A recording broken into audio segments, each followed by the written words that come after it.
오늘은 신앙의 진정성을 회복합시다라는 제목으로 우리 베델의 모습을 한번 상기하는 시간이 되었으면 좋겠습니다.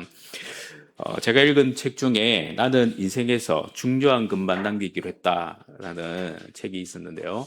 이 책은 굉장히 의미 있는 책이었습니다. 에리카 라인이라는 분이 적은 책으로서 이 부제가 있었어요. 그게 뭐냐면 단순한 삶이 불러온 극적인 변화.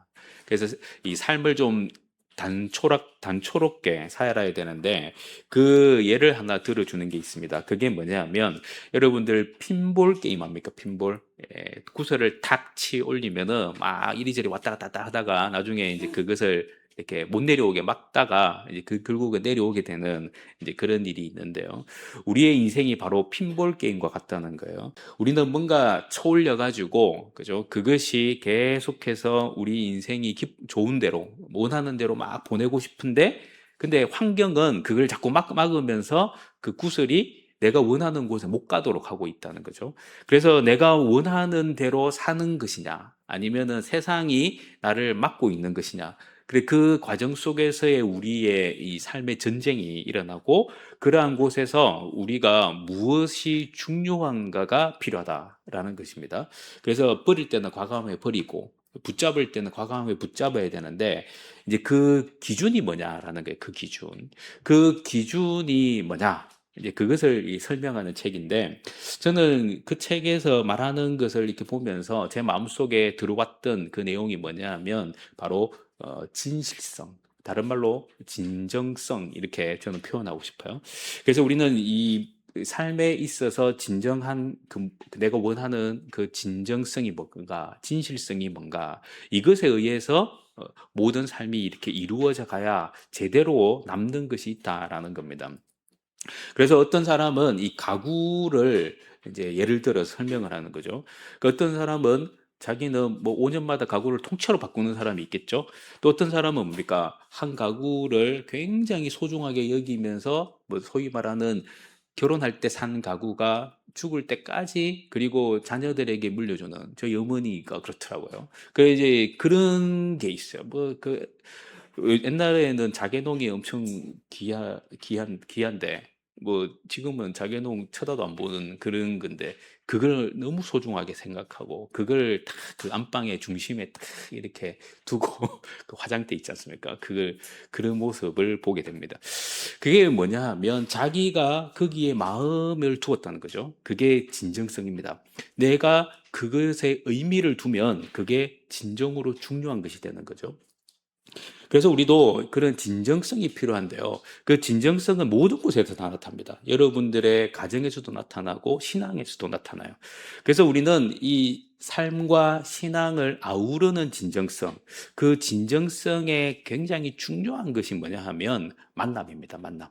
그래서 어떤 사람을 만나느냐, 그 만남이 바로 지금 우리의 삶의 결론이죠. 그래서 내가 내 부모를 만나는 내 부모가 또 내 부모가 서로 만나는 그 과정, 또 내가 또 내 아내를 만나는, 그리고 내 아들과 자녀를 만나는 이런 모든 만남이 이루어져 가지고 우리의 삶을 만들어 갑니다.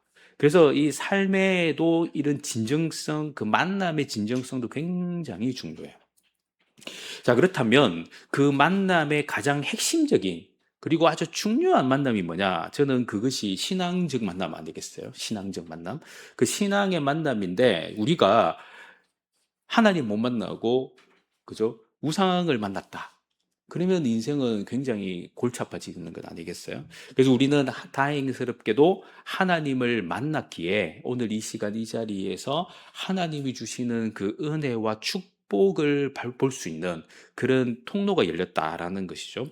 그것이 우리 인생에는 어떻게 보면은 인생 역전의 문이 열렸다라는 표현으로 쓸 수도 있습니다. 우리가 이런 만남의 축복을 한번 그 과거사로 이렇게 보면요. 우리나라에도 그 만남에 의해서 우리 선조들이 아주 많은 글을 남겼는데요. 제가 몇 가지만 설명해 보면요. 태계 이황이 그죠? 그 고봉 기대성을 만나서 뭘 만드냐면은 성리학의 아주 굳건한 틀을 마련합니다. 그래서 조선 시대에 소위 말하는 철학적, 사상적 기반이 이루어지죠. 여러분들이 잘 아는 이순신 장군, 이순신 장군이 그죠? 어떻게 장군이 되었느냐? 유성룡이가 그를 발탁을 했기 때문에 그 일이 이루어집니다. 그래서 임진왜란을 이겨낼 수 있는 아주 중요한 역할을 했던 이순신 장군, 유성룡과의 만남이 있었기 때문에 그게 가능했다라고 이야기합니다. 또 우리가 시가문학의 대표적인 사람이 황진인데요. 그리고 그 황진이가 사랑을 나누었던 서경덕, 이 두 사람의 만남이 이루어져 가지고 뭐가 만들었냐면은 이 시가문학이 틀을 잡게 되는 거죠. 이러한 조선 시대에 일어나는 그 모든 일들이 결국 만남에 의해서 움직인다고 본다면 우리의 인생도 마찬가지라는 거예요. 내가 어떤 사람을 만나에 따라서 내 인생의 역사가 써진다는 겁니다. 그래서 인생의 역사를 어떻게 써갈 것인가. 나는 역사의 한 페이지에 누군가가 함께 했던 그 증거가 남아 있다면 그것이 우리 인생에는 굉장히 의미 있는 모습이 될 거다라는 겁니다. 성경에는 그러한 메시지들이 많이 있지 않나요? 그리고 그 메시지 중에서 가장 최고의 만남은 하나님이 어떤 사람을 만나는 거예요. 그래서 우리는 하나님이 우리를 만나시는 그 놀라운 역사에 저와 여러분들도 동참을 해서 신앙의 진정성을 회복할 뿐만 아니라 하나님이 기뻐하시는 그 축복의 통로가 열리는 우리가 되기를 간절히 소망합니다. 우리가 많은 만남 중에서 아주 굉장히 은혜로운 만남 중에 하나가 뭐냐면 모세가 이 하나님을 만나는 거죠. 이 모세는 홍해를 갈랐던 굉장한 리더십의 사람이었습니다. 강력한 기적이 홍해를 가르는 사건, 이거는 뭐 전무후무한 사건 아니겠어요? 그 사건을 이루기 위해서 하나님은 모세를 불렀는데요. 그 모세가 어디에서 있었느냐면 굉장히 대단한 곳에 있었던 게 아니라 광야, 미디안 광야, 그 빈들에서 하나님은 모세를 불렀다는 거예요. 그래서 하나님이 모세를 또 부를 때 굉장히 조촐하게 부릅니다. 지나가다가 산등성이에 보니까 뜰기나무가 있는데요. 뜰기나무에 불이 붙었어. 그래서 그 불이 너무 신기해서 가보니까 그곳에 하나님께서 임재하고 계셨다는 겁니다. 그래서 하나님의 만남이 굉장히 어설픈데 그런데 확실한 만남을 이루었던 거예요. 그 이유로 인해서 모세는 하나님과의 관계 속에서 하나님의 역사와 하나님의 능력을 그가 보게 되고 계속 경험하는 통로가 열리게 되었다는 겁니다. 여러분들 사도 바울을 한번 생각해 보시면요. 사도 바울은 예수님을 만날 때 더 허접한 곳에서 만납니다. 길가에서 만납니다. 길가에서. 길가가 어느 길가냐면은 예수님의 적이었어요. 하나님의 적이었어요. 누가? 사도 바울이. 그가 사울이라는 이름을 가지고 있을 때 그죠? 예수님을 믿는 사람들을 박해하기 위해서 돌아다니다가 예수님 만납니다. 그러니까 누군가를 만나는 그 장소가 굉장히 허접한 곳에서 만나요. 굉장히 은혜롭고 삐까뻔쩍하고 대단한 곳에서 하나님을 만나고 예수님을 만난 사람들은 성경의 기록에 찾아볼래야 찾아볼 수가 없어요. 대부분 그런 곳에서 만납니다. 사도 바울을 이렇게 보면서 하나님의 적으로 만났던 그 사람이 길가에서 예수님을 만나고 변화를 일으켜 인생의 모든 관점이 바뀌고 삶의 모든 것이 뒤집어 엎어질 정도라면 하나님은 장소가 문제가 아닌 것 같아요. 하나님은 그죠? 어느 곳에서나 우리를 만나서 우리의 삶을 뒤집어 엎을 수 있다라는 사실입니다. 그래서 우리는 하나님의 입장에서 볼 때 하나님은 모든 곳이 주님을 만날 수 있는 장소입니다. 우리의 입장에서 어떻습니까? 하나님이 언제든지 나를 만나고자 한다면 나는 무조건 마음만 열기만 하면 그곳에서 주의 임재를 경험할 수 있다라는 사실이죠. 우리가 한 번씩 듣는 이 존 웨슬리. 존 웨슬리 목사님이 감리교를 창시한 사람이잖아요. 이 사람이 원래는 성공회 성직자의 아들이었습니다. 그래서 믿음으로 그는 이 미국의 인디안 선교를 위해서 가다가 그 배에서 폭풍우가 일 때 굉장히 두려워했을 때에 그 두려움을 이기고 아무렇지도 않게 기도를 하는 사람들을 만나요. 그 사람들이 누구냐면은 지난주에 말했던 그 진젠도르프 백작의 그 성 안에 있던 사람들이에요. 그 사람들이 모라비안 교도였습니다. 그 사람들이 정말 믿음으로 기도하는데, 그래서 웨슬리가 물어봤죠. 당신들은 안 두렵습니까? 라고 이야기하니까 폭풍 속에서 그들이 이야기합니다. 예수님 믿는데 왜 두려워요? 그 말에 충격을 받습니다. 충격을 받아가지고 어느 곳에서나 신앙생활에서 예수님 만나야 된다라는 확신을 가지고 2년 동안 사역을 하고 다시 배를 타고 영국으로 가는 중에 또다시 폭풍우가 몰려와요. 그때에 그가 마음속에 두려움이 다시 찾아옵니다. 아니, 이걸 회복이 안 되는 거예요. 이 두려움이. 그런데 그때 갑자기 뭐가 생각이 나냐면 모라비안 교도들의 기도하는 모습이 생각이 났던 거예요. 그래서 아, 나를 구원할 그분이 인디안도 구원해 주셨는데 여기에서 나를 구원하지 못할 이유가 뭐가 있겠냐, 이런 생각이 들어왔어요. 그래서 그 마음을 가지고 다시 그 영국으로 가서 모라비안 교도를 찾아서 그 다음에 이제 감리교를 창시하는 일이 벌어졌다고 합니다. 이러한 일들을 생각해 볼 때 배에서 주님을 깊이 만나고 주님의 은혜를 경험할 수도 있다는 사실이에요. 그것도 폭풍 속에서. 그래서 우리가 어디에서 주님을 만나느냐, 그게 중요한 게 아니라 지금 만나느냐가 중요한 거예요. 지금이 중요한 거예요. 그래서 지금 나의 생활을 우리는 한번 돌아봐야 합니다. 나는 지금 무엇으로 신앙생활을 하고 있습니까? 여러분 신앙생활의 가장 중심에 나의 인생을 이끌어가는 원동력이 뭐냐라는 거예요.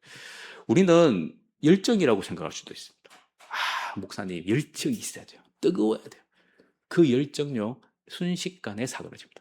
한 번만 하나님이 탁 건들면, 그죠? 금강만 탁 건들려도 열정 팍 식어요. 그죠? 가정에 우환이 한 번만 딱 들어와도 열정은 순식간에 꺾입니다. 열정으로 신앙생활은 굉장히 짧습니다. 교회 멤버십, 예, 교회 우리는 멤버십, 각자가 다른 멤버십 있다가 이렇게 모였잖아요. 그 멤버십도 순식간에 깨져요. 여러분, 직분이 밥 먹여주지 않습니다. 예, 직분이 신앙을 성장시키지 않아요. 예, 직분 때문에 더 하나의 심판이 크게 받는 그런 사람들도 있습니다. 교회 다니는 기간, 우리는 그 연륜이라고 하지만 그 연륜이 얼마나 나의 인생을 차곡차곡 쟁겨 나갔는가, 그것이 중요하지. 그냥 신앙의 긴 시간이 나의 인생을, 그죠, 새롭게 하거나 더욱더 풍성하게 채우지 않습니다. 여러분들이 드린 헌금이 있었나요? 그 헌금의 액수가 나의 인생을 더욱더 하나님과 끈끈하게 만들지도 않아요. 그게 나를 무너뜨릴 수 있는 기회가 될 수도 있습니다. 왜요? 교만해지거든요. 그래서 우리는 이 신앙을 이끄는 힘, 그 원동력을 우리는 뭐가 되어야 되느냐, 이것에 대한 답을 내가 해야 한다는 거예요. 오늘 말씀해 보면 야곱이 등장을 해요. 이 야곱은 태어날 때 쌍둥이로 태어났습니다. 그리고 그 야곱이 태어날 때 신기한 일이 있었죠. 그 아이가 무슨 힘이 있다고, 무슨 생각이 있다고 형의 발꿈치를 잡고 태어났다라고 성경이 기록을 하고 있어요. 그래서 이름을 야곱이라고 합니다. 그래서 야곱이라는 이름은 굉장히 좀 비열한 이름입니다. 발꿈치를 담는 사람, 속이는 사람, 이런 뜻이에요. 그런 말을 그가 이름을 달고 살면서 그의 마음속에는 항상 뭐가 있었냐면 경쟁심이 있었어요. 누구에게? 형과의 경쟁심. 그래서 형이 장자고 자기는 사자니까 형을 어떻게 해선 이겨내고 싶었고, 그 형의 장자의 명문조차도 자기가 쟁취하고 싶은 굉장한 욕심꾸러기였습니다. 그 욕심이 어머니와 함께 발현돼 가지고 어떻게 합니까? 형이, 그죠? 아버지를 위해서, 아버지의 축복을 받기 위해서 그가 형이 맛있는 그 고기를 이제 그 상장을 해서 고기를 잡아서 요리를 하려고 하는 그 과정에, 중간에 탁 끼어 들어가 가지고 형 대신, 그죠? 자기 엄마하고 작당을 해 가지고 맛있는 음식을 만들어서, 그죠? 아버지의 축복을 쟁취하는 일이 벌어집니다. 이러한 모습을 통해서 결국 이 야곱은 목숨을 부지할 수 없는 굉장히 큰 이 어려움을 당하게 되죠. 그래서 우리는 이러한 이 과정 속에서 이 야곱이 경험하는 이 상황, 이것이 결국 무엇과 같으냐면 자기가 만들어낸, 그죠? 자기가 만들어낸 은혜를 뭔가 쟁취하고 싶었던 거예요. 근데 그 은혜를 하나님은 그냥 가만히 내버려 두시죠. 그래서 이 야곱은 결국 형으로부터 굉장한 이 도전을 받게 되고, 형이 야곱을 죽이려고 하는 그 상황 때문에 이 도망을 쳐야 되는 아픔이 생기게 됩니다. 이러한 일로 인해 가지고 이 야곱은 그 외삼촌 집으로 도망을 하는 과정이 이제 성경에 기록이 되어 있는데요. 자, 우리가 한번 생각을 해봅니다. 이 야곱이 그 처음에는 팥죽 한 그릇으로 형의 장자 명분을 샀다가 나중에는 아버지도 속여서 축복까지 받게 되는 그것을 통해서, 그죠? 뭔가를 자기는 쟁취하고 싶었는데 왜 이렇게까지 해야만 했냐라는 사실입니다. 우리는 이러한 모습에서 야곱은 굉장히 하나님의 은혜를 사모하는 사람이니까 그렇겠지라고 모든 것을 그냥 넘겨버리면 그냥 다 뭐 해결이 되는 것 같아요. 근데 우리가 또 한번 생각을 해보면 아브라함, 그 야곱의 할아버지 아브라함은 믿음의 조상으로 믿음으로 살았던 사람이에요.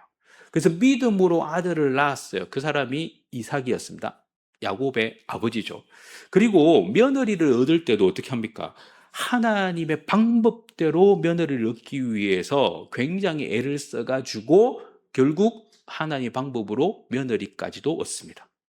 그래서 그 이삭과 리브가가 결혼을 해가지고 이제 자녀를 낳았는데 그 자녀가 에서와 야곱 아니겠어요?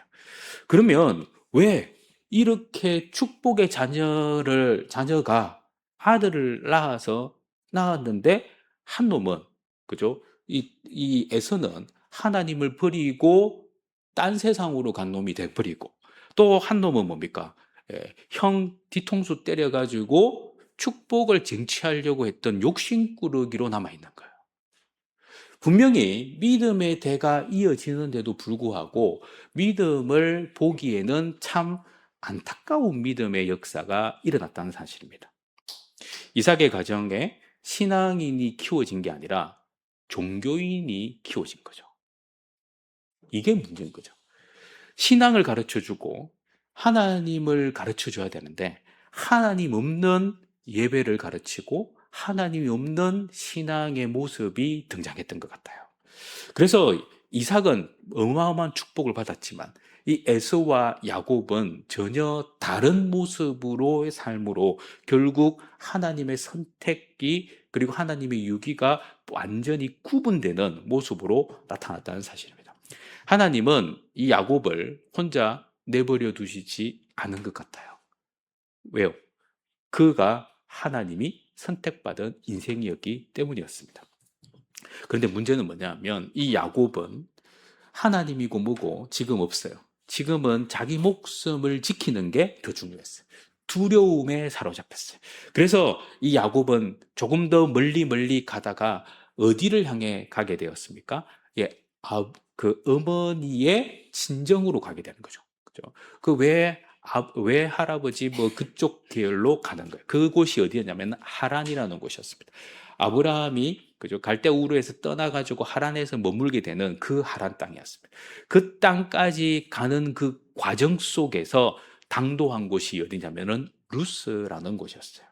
그 루스라는 그곳에 그 노천에서 잠을 청하게 되는 그 상황이 벌어집니다. 갑자기 그 잠을 청하고 있는데요.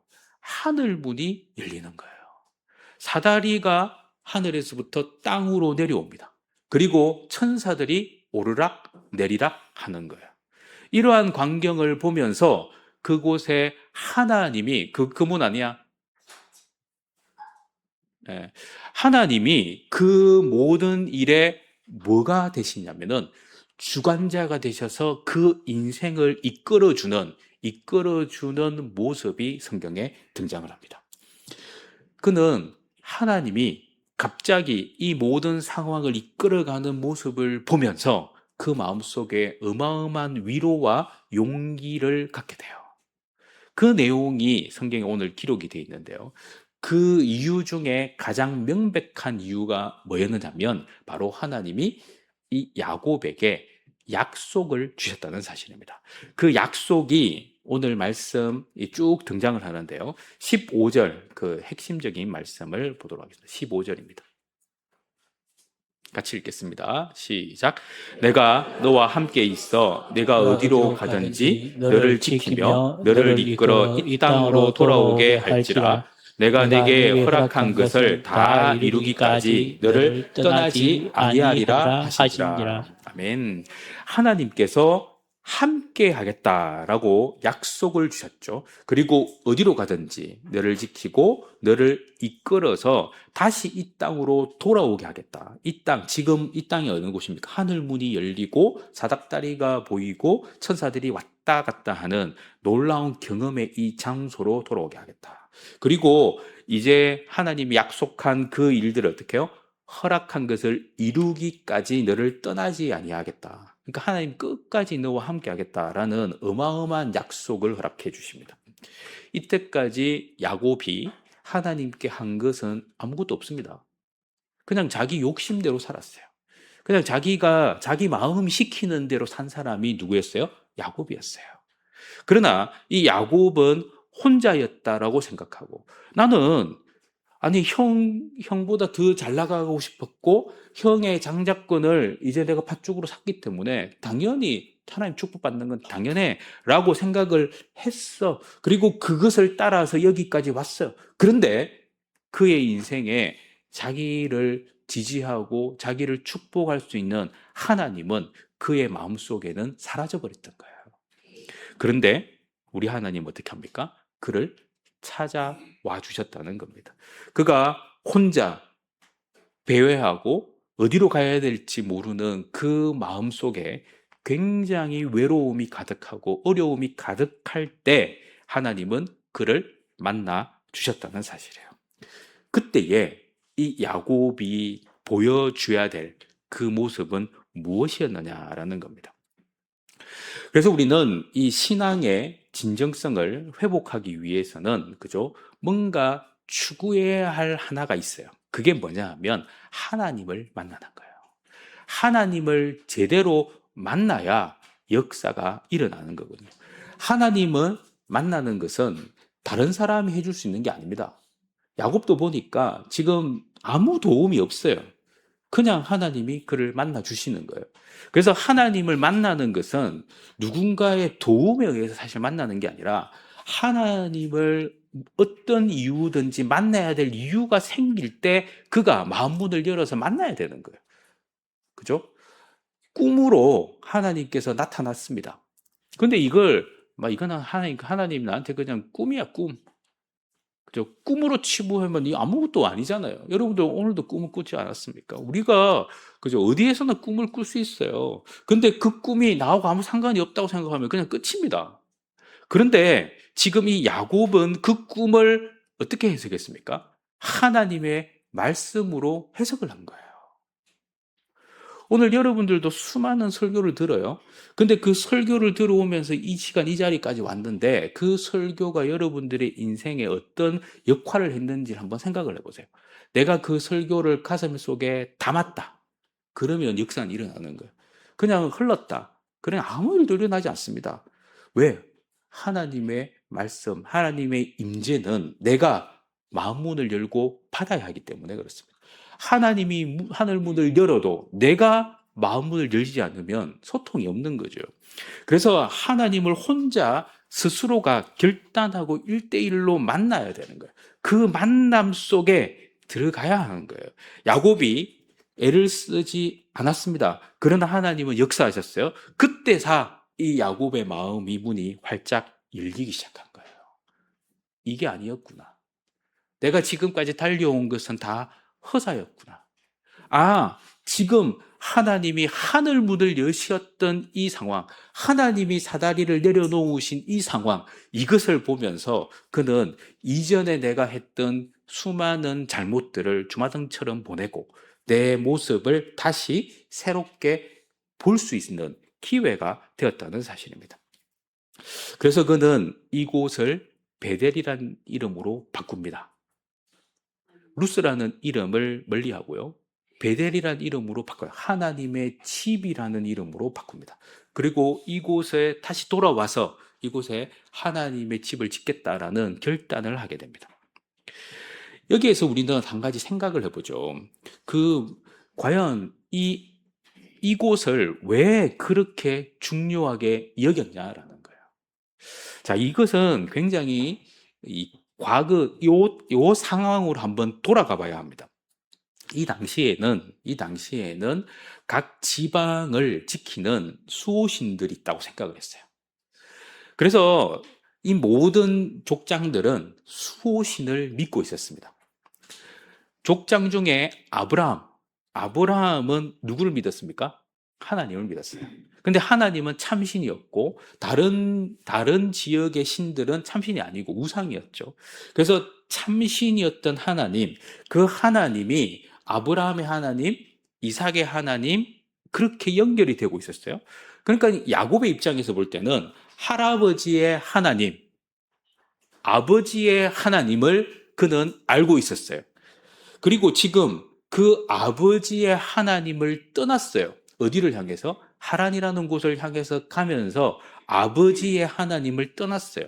그래서 그는 홀로 있다라고 생각을 했는데, 아니, 그 아버지의 하나님이 지금 루스라는 곳에, 그 지역의 신도 아닌 그곳에, 전혀 생판 모르는 그곳에 갑자기 하나님이 등장하신 거예요. 그는 깜짝 놀랄 수밖에 없는 거죠. 아니, 여기에도 하나님이 계시네? 이게 그의 고백입니다. 아니, 어떻게 여기에도 하나님이 계시지? 아버지가 계시는 그곳에 하나님이 계셔야 하는데, 할아버지가 있었던 그 가나안에 하나님이 계셔야 되는데, 그곳에 하나님이 계시지 않고 여기에도 계시네라는 그 의미에서 그는 이곳을 베델이라고 이름을 지었던 거예요. 왜요? 하나님은 전혀 새로운 그곳, 내가 하나님을 전혀 생각하지도 못하고 하나님이 나와 함께 할 거라는 일도 생각하지 못했던 그곳에 하나님이 나와 함께 하신다는 것을 알았기 때문이었습니다. 이게 굉장히 중요한 거죠. 하나님은 여러분들이 어디에 있든지 함께 하십니다. 절대로 포기하지 않으셔야 돼요. 왜냐하면 내가 형의 칼이 무서워서 도망을 치는 그 과정 속에도 하나님은 함께 하셨고, 그래서 이곳에서 하나님이 꿈으로 나타나셨지만 이곳이 하나님이 함께하는 확실한 신앙의 결정판을 그가 경험할 수 있었다는 사실입니다. 그래서 어느 곳에나 계시는 그 하나님, 성경 속에서만 계시는 것이 아니라, 그죠? 하나님께서 나의 인생 가운데 함께 하신다는 것을 우리는 이 말씀을 통해서 알 수가 있는 것이죠. 고난이 오면 우리는 그런 말을 하잖아요. 그냥 하나님은 나를 버렸어. 하나님은 나한테 관심도 없어. 뭐 하나님은 나하고 아무 상관없어.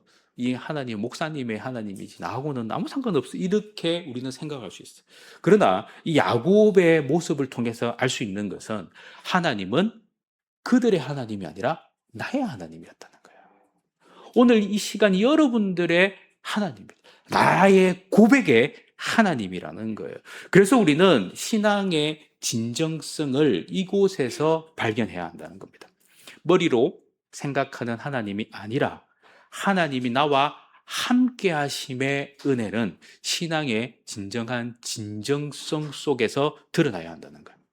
그자, 하나님은 멀리 계신 분이 아니라 하나님의 보혈이 예수 그리스도의 보혈이 나의 인생 가운데 직접적으로 영향을 미쳐가지고 여러분의 인생을 바꾸시고 성령께서 여러분들의 인생 가운데 이제 찾아오셔서 우리를 성령으로 충만케 하시는 그 은혜를 누려야 될 줄 믿습니다.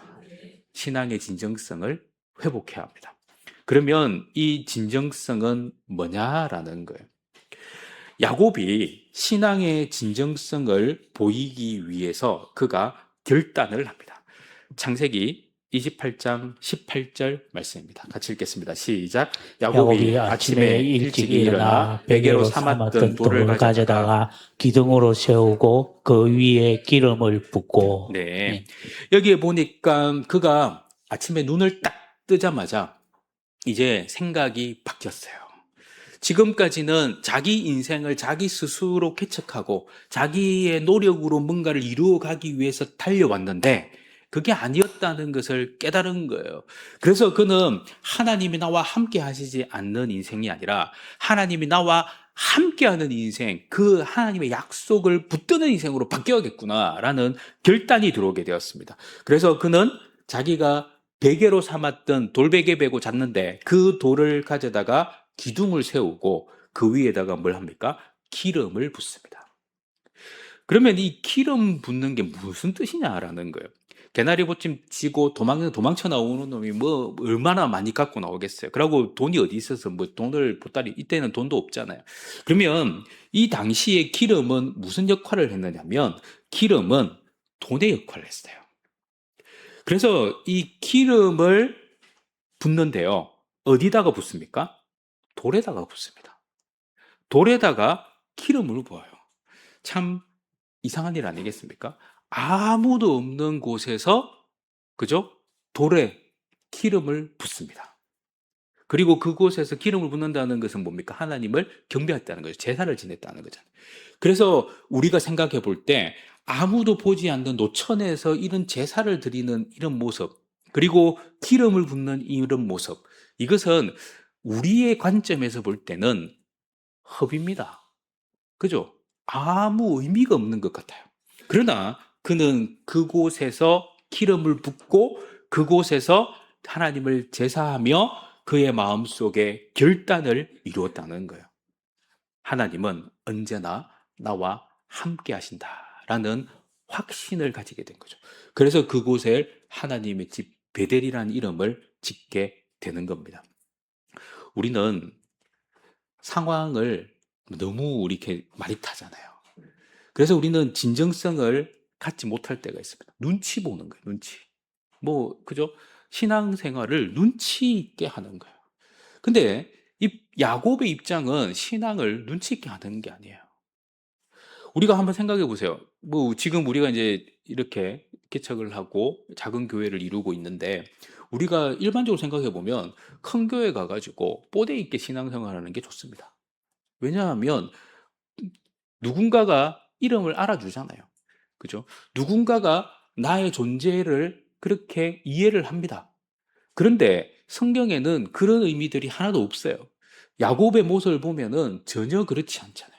야곱이 하나님을 만난 곳은 굉장히 어리어리한 어떤 신전도 아니고요. 그냥 노천이었고요. 아무도 보지 않는 그곳이었어요. 그러나 그는 그곳에서 어마어마한 하나님을 만났고 그 하나님 때문에 그곳의 이름을 하나님의 집이라는 베델이라는 이름으로 바꾸어 버리고요. 그곳에서 자기가 가지고 있는 소위 말하는 돈을 그곳에다 쏟아붓습니다. 그리고 그 다음에 그곳에 다시 돌아올 것을 결단합니다. 그런데요, 한번 생각을 해보면 그곳을 베델이라고 이름 지어도 지 혼자밖에 없잖아요. 그죠? 지 혼자 이름 지으면 뭐해? 안 오면 누가 알아 그것을 베델이라고 하는지? 아무도 모릅니다. 그 땅은 이름은 루스예요. 그런데 그곳이 루스가 되지 않고 베델의 이름으로 이제는 바뀌었단 말이에요. 그러면은 이 야곱이 실제로 그 땅에 와가지고 그 땅의 이름을 바꿀 수 있는 영향력 있는 사람으로 바뀌었다는 거잖아요. 또 그곳의 이름을 베델이라는 이름을 짓고 기름을 부었어요. 근데 누가 지나가다가 그죠? 그 돌을 갖다가 발로 빵 차가지고 뒤집어 엎어버리면 그곳이 뭐 기름이 묻었는지 안 묻었는지 어떻게 알겠어요? 아무도 본 사람도 없고 듣도 보도 못한 그곳에 그가 뭔가를 했는데 그것은 오직 누구만 합니까? 하나님과 자기밖에 몰라요.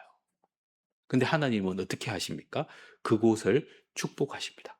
그것뿐만 아니라 누구를 축복합니까? 야곱을 축복하세요. 창세기 30장 43절에 그 축복의 역사가 등장합니다. 같이 읽겠습니다. 시작. 이에 그 사람이 매우 번창하여 양떼와 노비와 낙타와 나귀가 많았더라. 이 야곱이 인생이 어떻게 돼요? 번창해서 양떼와 노비와 낙타와 나귀가 많아지는 어마어마한 축복의 사람이 되어버립니다. 하나님 약속대로 된 거예요. 왜? 믿었기 때문에. 누구를 믿었습니까? 하나님을 믿었어요. 저 멀리 계시는 그분의 하나님, 내 아버지의 하나님, 내 할아버지의 하나님을 나의 하나님으로 믿은 거예요. 오늘 여러분들도 하나님을 나의 하나님으로 믿으셔야 합니다. 그게 신앙의 진정성입니다. 옆에 있는 사람, 그 사람의 하나님이 아니라 나의 하나님으로 믿어야 돼요. 나의 하나님으로 우리가 부모가 못 가르쳐줘도 본인이 믿으면 됩니다. 그런데 그것을 어떻게 하겠어요? 지금 내가 그것을 믿어야 된다는 거죠. 개나리 보침 하나 들고 인생에 그죠? 하나님이 보여주신 꿈, 정말 그 꿈이잖아요. 꿈. 그 꿈에 믿음을 걸고 그죠? 자기 인생을 걸고 거기에서 하나님 앞에 기름을 붓고 자기 걸 다 쏟아서 제사를 지내고 나니까 하나님께서 그의 인생을 그렇게 완전히 역전을 시켰다는 사실입니다. 야곱은 하나님을 이렇게 만난 거예요. 오늘 여러분들은 하나님을 어떻게 만나고 있습니까? 예전에 만났던 하나님, 추억 속의 하나님으로 남으면 우리는 회개해야 됩니다. 왜냐하면 하나님은 지금의 하나님이십니다. 오늘 이 시간에 하나님이에요. 나의 신앙의 진정성과 연결이 되어야 합니다. 내가 오늘 이 시간 이 자리에서 하나님을 어떻게 경험할 수 있느냐. 나만을 위해서 오늘 이 시간도 여러분들을 찾아오시고요. 역사하신 분입니다. 그 하나님을 경험해야 될 줄 믿습니다. 그렇다면 이 야곱을 그죠? 히브리서 기자는 어떻게 표현하느냐라는 거예요. 이 야곱에 대한 히브리서 기자의 믿음의 고백을 이렇게 표현합니다. 히브리서 11장 21절입니다. 같이 한번 읽겠습니다. 시작. 믿음으로 야곱은 죽을 때에 요셉의 각 아들에게 축복하고 그 지팡이 머리에 의지하여 경배하였으며. 야곱의 모습의 믿음의 큰 믿음의 표현을 언제 드러나느냐면 그 믿음을 죽을 때 드러난 사람이 야곱이에요. 그러니까 야곱은 믿음이 계속해서 이제 그때부터 자라다가 마지막 정점을 이루는 그 믿음은 언제였냐면은 자기가 죽을 때였어요. 이 야곱의 신앙이 그렇게 계속해서 성장해서 마지막 그 죽을 때에 그 믿음이 최고봉을 찍었다는 사실입니다. 그때 그 믿음으로 그는 자녀를 축복했고요. 요셉을 축복했고, 그리고 그가 했던 게 뭐였습니까? 그 지팡이, 그죠? 너무 늙었기 때문에 죽을 때 그 지팡이의 그죠? 지팡이 꼭다리 손잡는 부분 있잖아요. 그 머리에 의지해서 하나님을 경배했다고 표현하고 있습니다. 그러니까 야곱은 마지막 목숨이 떨어지는 그 순간까지 뭘 하고 죽었어요? 하나님 경배하고 죽었어요. 얼마나 대단한 믿음입니까? 이게 바뀐 거예요. 인생이 바뀐 거예요. 우리는 나이 들면은 손 다 놓잖아요. 대충 그냥 목사님 저 나이가 들어가 교회 일 아무것도 못 하니까 그냥 숨만 쉬겠습니다. 숨만 쉬어도 됩니다. 근데 교회에 오셔서 숨 쉬어야 돼요. 왜? 하나님 앞에서 숨 쉬어야 돼요. 그게 야곱이 보여주는 믿음의 진정성입니다. 그래서 우리는 진짜 하나님을 만났다. 내가 진짜 하나님을 만났다. 그러면은 뭘 해야 되느냐? 내 목숨이 떨어지는 그 순간에 하나님이 기뻐하시는 일 하다가 천국 가야지.